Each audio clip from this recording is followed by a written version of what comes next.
আমি শাহাদাত হোসেন সেলিম, 12 দলীয় জোটের মুখপাত্র।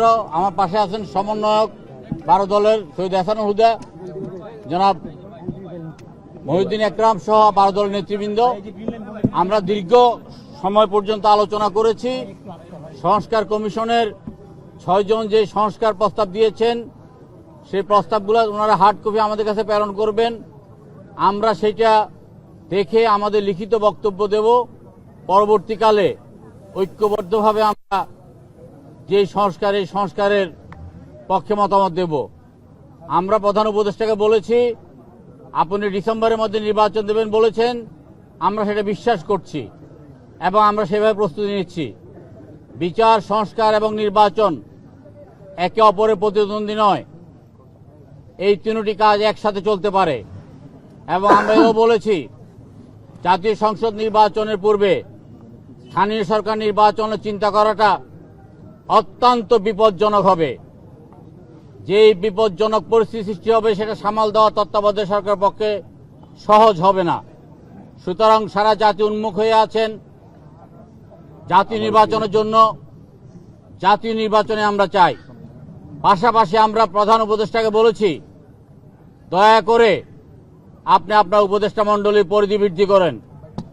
দয়া করে আপনি দৃশ্যমান হন, কঠোর হন।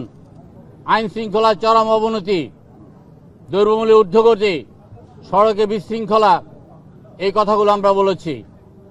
আমরা প্রচলিত পদ্ধতিতে নির্বাচন দাবি করেছি এবং শতকরা 95টি রাজনৈতিক দল সর্বাগ্রে সংসদ নির্বাচন এবং প্রচলিত পদ্ধতিতে নির্বাচন দাবি করেছে।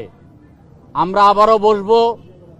আমরা প্রধান উপদেষ্টাকে সমর্থন করতে চাই এবং বলেছি, আপনি আমাদের সরকার, এমন কারো পক্ষে আপনার কোনো পদক্ষেপ নেওয়া ঠিক হবে না যেটাতে আপনার নিরপেক্ষতা ক্ষুণ্ণ হয়। বাকি বক্তব্য রাখবেন আমাদের সমন্বয়ক আপনার সৈয়দ হাসানুল হুদা। বিসমিল্লাহির রহমানির রহিম। আজকে আমরা জাতীয় ঐক্যমতের যে সভাটি করলাম, সভাপতি ছিলেন ডক্টর মোহাম্মদ ইউনূস এবং সংস্কার কমিশনের 6 জন প্রধান ছিলেন। আজকে আমরা একটি কথাই বলে এসেছি যে আমাদের আজকের মূল সমস্যাটাই হলো রাজনৈতিক। এখানে আগ্রাসন, আধিপত্যবাদ এবং ফ্যাসিবাদ বিরোধী যে শক্তিগুলো ছিল, তাদের মধ্যে একটি ঐক্যমত দরকার এবং সেই ঐক্যমতটি হতে হবে আমাদের রাজনৈতিকভাবে সমাধান করতে হবে। এই মুহূর্তে বাংলাদেশের জনগণের চাওয়া একটি জাতীয় নির্বাচন, সেই নির্বাচনটা আগে দিতে হবে।